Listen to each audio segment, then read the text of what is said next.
हो गया। चलो बाबू ध्यान दो, सवाल तुम्हारा 13 नंबर 12 नंबर जिस तरह से बनाया था तुम लोग उसी तरह से 13 नंबर को ही बना देना था, लेकिन समझ में आए या ना आए तुम लोग का मतलब फर्क था। देखो यहाँ बता रहा है कि किसी चुनाव में 8% मत मतलब मतदाता ने अपना मत नहीं डाले। क्या कहती है कि 8% लोग किसी गांव का वोट डालने गए नहीं गए। क्या हुआ, चुनाव जहाँ हो रहा था वहाँ पर 8% जितना भी जनसंख्या उस गांव का था उसके 8% लोग क्या किए, बोले कि हम वोट नहीं डालेंगे, किसी में नहीं डालेंगे। ठीक है, अब देखो इस चुनाव में केवल 2 ही प्रत्याशी मतलब 2 लोग खड़े थे। क्या थे, 2 लोग खड़े हैं।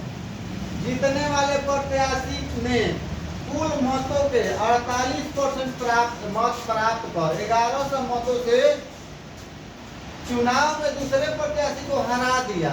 कुल वोटों की संख्या, मतों की संख्या कितना है, यहाँ यही कह रहा है कि 2 प्रत्याशी है।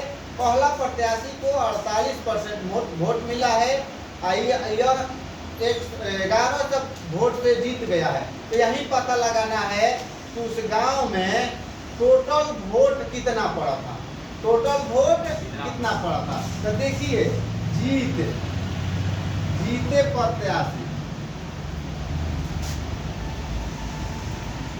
का मत कितना है बाबू, 48% है ना।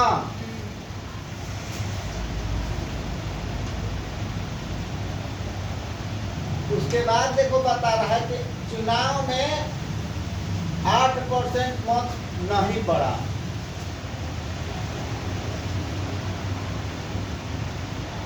यहाँ पर लिखना होगा कि चुनाव में नहीं डाला गया, नहीं डाला गया मत कितना है बाबू, 8% हो जाएगा ना। क्या जी, 8%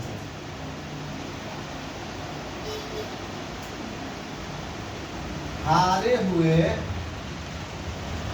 प्रत्याशी का तो कितना हो जाएगा, 100% पूरा होता है। क्या जी, उसमें से 48% तो जीतने वाला ले लिया।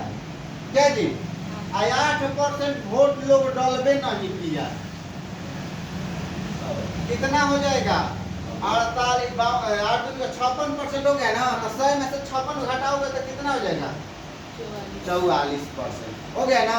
मतलब हारा हुआ प्रत्याशी को कितना वोट मिला है, 44% मिला है।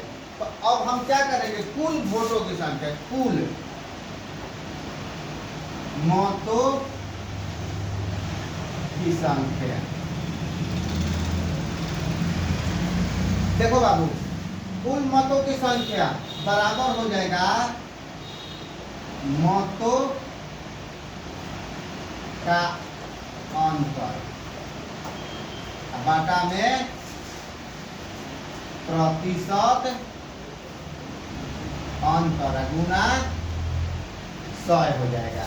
ताकि कुल मतों के अंतर कितना का है बाबू, 1100 है ना अंतर, 1100 बाटा में ये दोनों में कितना का अंतर, 48 और 44 के बीच में अंतर कितना है, 4%।